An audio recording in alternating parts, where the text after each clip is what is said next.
जो बच्चा झूठ मूठ में माँ को पुकारता है तो माँ समझती है कि ये तो ऐसे ही यही कर रहा है। लेकिन जो सचमुच में बच्चा पुकारता है या रोता है तो माँ 10 काम छोड़कर बच्चे के लिए दौड़ी चली जाती। ऐसे ही भगवान नाम में जितनी तड़फ हो, भगवत प्राप्ति की पुकार हो, उतना ही उस भक्त के लिए भगवान शीघ्र प्राप्त हो जाते। अनुष्ठान में तो इतने दिन चाहिए, कोई कोर्स में इतने वर्ष इतने महीने चाहिए, लेकिन ईश्वर प्राप्ति के लिए ऐसा कोई नियम नहीं है कि भाई 2 वर्ष चाहिए ईश्वर प्राप्ति हो जाएगी, या 20 साल में होगी या 25 साल में होगी, ऐसा नहीं है। इसमें जितनी आपकी पुकार बढ़ेगी, तड़फ बढ़ेगी, उतना कम समय में काम होता है। यहाँ तक कि परीक्षित ने कहा कि जिसको 7 दिन में मरना है, ऐसे आदमी के लिए मोक्ष का, ईश्वर प्राप्ति का कोई उपाय? तो सुखदेव जी ने कहा कि 7 दिन तो बहुत होते हैं। जिसको संसार का सुख चाहिए, या संसार में मम्मी का प्रॉब्लम मिट जाए, पापा का प्रॉब्लम मिट जाए, मेरी शादी हो जाए, भैया का ये हो जाए, बाप का ये हो जाए, जिनको ये जगत संवार कर भगवान पाना है, उनके लिए तो 1 जन्म नहीं, कई जन्म भी कम है। लेकिन जिनको भगवत प्राप्ति ही करनी है, उनके लिए 7 दिन भी बहुत होते हैं। सुखदेव जी ने कहा 7 दिन भी बहुत है। जैसे खटवांग राजा को 2 मुहूर्त में भगवत प्राप्ति हो गई, जनक राजा को घोड़े के रकाब में पैर डालते डालते भगवत प्राप्ति हो गई। तो जिनको भगवत प्राप्ति के सिवाय और कुछ नहीं चाहिए, ऐसे लोगों के लिए सुखदेव जी कहते हैं कि 7 दिन बहुत है। अगर हाथ में ही लेकर, हाथ की ही थाली बनाकर भोजन ले सकते हैं, तो उसके लिए बर्तन रखना, संभालना क्यों? हाथ का ही कुल्लर बनाकर पानी पी सकते, तो कटोरी या गिलास संभालने की मगजमारी क्यों? अगर हाथ का ही सिराना बनाकर शयन कर सकते हो, तो तकिया संभालने का और लेने का व्यर्थ समय क्यों खोना? ऐसी तड़फ हो ईश्वर प्राप्ति की, उसके लिए तो 7 दिन काफी है। जरा डॉलर बनाऊं, जरा बैंक बैलेंस बनाऊं, जरा इज्जत बनाऊं, जरा आराम से भजन कर सकूं, ऐसे लोगों के लिए बहुत, जितना भी समय निकालना चाहे निकाल सकते हैं। बाकी जिनको बस इंतजारी, बेकरारी, दर बदर ईश्वर ही पाना है, तो ऐसे लोगों के लिए 7 दिन भी बहुत होते हैं। और परीक्षित को 7 दिन बहुत हो गए थे। परीक्षित को 7 दिन में ईश्वर प्राप्ति हो गई थी।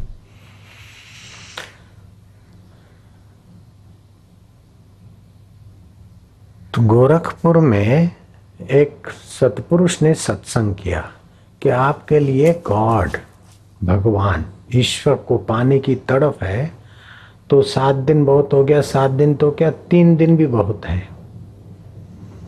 अरे 3 दिन तो क्या, खूब तड़फ है तो 2 दिन भी बहुत है। 2 दिन भी नहीं, 1 दिन अगर पूरी तड़फ है 24 घंटे, तो ईश्वर प्रकट होना चाहिए। बेटा तड़फे, सचमुच में तड़फे, और माँ न आए, तो वो माँ माँ कहलाने के लायक नहीं है, वो माँ नहीं है। बालक तड़फे और माँ नहीं आ रही है, तो वो माँ को मर जाना चाहिए। ईश्वर के लिए तड़फ गहरी हो और ईश्वर प्रकट न हो, तो ऐसे ईश्वर को मर जाना चाहिए। उस संत महापुरुष ने अधिकार पूर्वक सत्संग में ये बात कही थी। तो सेवाराम नाम के एक बैंक अधिकारी थे। वो भगवान के लिए थोड़ा तड़पते थे, आंसू बह जाता था, कभी पुकार होती थी। तो उनको ये बात जच गई कि मैं तड़प सकता हूं। तो घर गए और कमरा बंद करके भगवान जी के लिए, हे प्रभु आप दर्शन दो, मेरी तड़फ कम है तो आप बढ़ाओ, लेकिन आप आओ, कब मिलोगे नाथ, कब आओगे? इतनी आयुष्य बीत गई, कई सदियां बीत गई, कई जन्म बीत गए, और यहाँ कई वर्ष बीत गए। प्रभु कब दर्शन दोगे? दो नाथ, हे गोविंद, गोपाल, हरि, माधव। जैसा आया, तड़पते तड़पते तड़पते विवलता थोड़ी आई, तो सुगंध सुगंध सुगंध कमरे में। ऐसे करते करते 24 घंटे बीत गए सेवाराम के, लेकिन सुगंध के बाद जो ईश्वर प्रकट होने चाहिए थे वो नहीं हुए। तो दूसरे दिन वो महात्मा, वो कोई दूसरे महात्मा नहीं, स्वामी राम सुखदास महाराज, जिन्होंने नाम सुना है हाथ ऊपर करे, राम सुखदास महाराज, हाँ, उनका प्रवचन था आज से लगभग 60-62 वर्ष पहले, संवत 2000 से पहले, अभी 2060 चल रहा होगा। तो वो भिक्षा लेने जाए तो बोले महाराज हम तो बहुत तड़पे लेकिन भगवान का दर्शन नहीं हुआ। तो बोले तुम तड़पे खूब? बोले हाँ, सच्चाई से तड़पे थे और भगवान नहीं आए। बोले महाराज सुगंध सुगंध आई लेकिन भगवान नहीं प्रकट हुए। तो बोले तुम्हारे मन में कुछ ऐसा तो नहीं था कि वही इतना जल्दी भगवान आ जाएंगे क्या? बोले हाँ ये तो था। बोले बस इस खटके ने इतना जल्दी कैसे आएंगे, ये खटके ने भगवान को प्रकट करने में रुकावट डाली।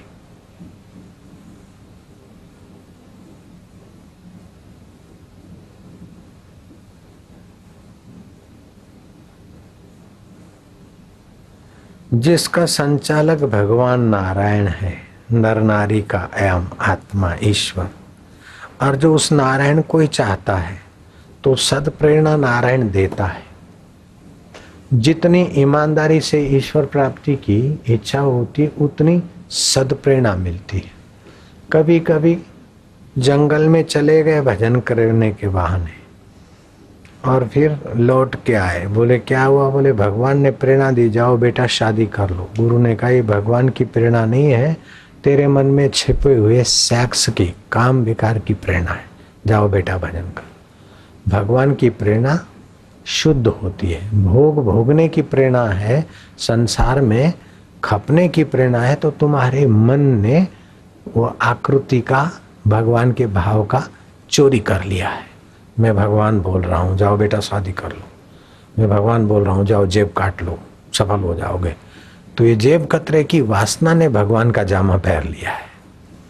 भगवान की प्रेरणा किसी को दुख देने की नहीं होती और भोग संग्रह की नहीं होती, अपितु भगवान की प्रेरणा तो भगवत जनों के जीवन चरित्र पढ़ने की हो सकती है और भगवत प्राप्त महापुरुषों के चरणों में अपने अहम को मिटाने की इच्छा हो सकती है। भगवत प्रेरणा है। भगवत प्रेरणा से कोई अपने मनोरथ के जामा पहन के, ये भगवत प्रेरणा है कि जाओ 2-4 बच्चे हों फिर भजन करना, भगवान ने बोला, ये भगवान नहीं बोलते। सच्ची भगवत प्रेरणा है तो भगवान के सिवाय आपको कुछ अच्छा ही नहीं लगेगा, कोई सार ही नहीं दिखेगा, तो समझो भगवत प्रेरणा है। और भगवान के सिवाय संसार में कुछ मजा लेने का या सार दिख रहा है, कुछ पाने का, कुछ सुलझाने का, तो ये आपके मन की बदमाशी की प्रेरणा है अथवा मन की वासना की प्रेरणा है। तो क्या करे, जरा ऐसा करना पड़ता है, जरा ऐसा है, जरा ऐसा है, तो ये बहानाबाजी मन की है।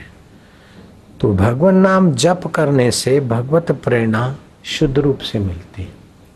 भगवत नाम जप करने से, सात्विक भोजन करने से, और भगवान तुम कैसे मिलोगे, जैसे स्वामी राम तीर्थ AA हुए, प्रोफेसर हुए, फिर रात को रोते थे कि अरे प्रोफेसर कर होकर दूसरों को पढ़ाता हूँ, पेट पाल रहा हूँ, पेट भर भर के तो फिर खाली हो जाता है, हृदय में कब भरूंगा। तू ध्रुव को मिला, पहलाज को मिला, रामी रामदास को मिला, तो मुझे कैसे मिलेगा? वो 8 साल के बच्चे को तो मिल सकता, 5 साल के ध्रुव को मिल सकता, और मैं इतना बड़ा हो गया और अभी तक तुझे नहीं पाया और मुझे अफसोस नहीं होता। ऐसे करके तड़पते थे।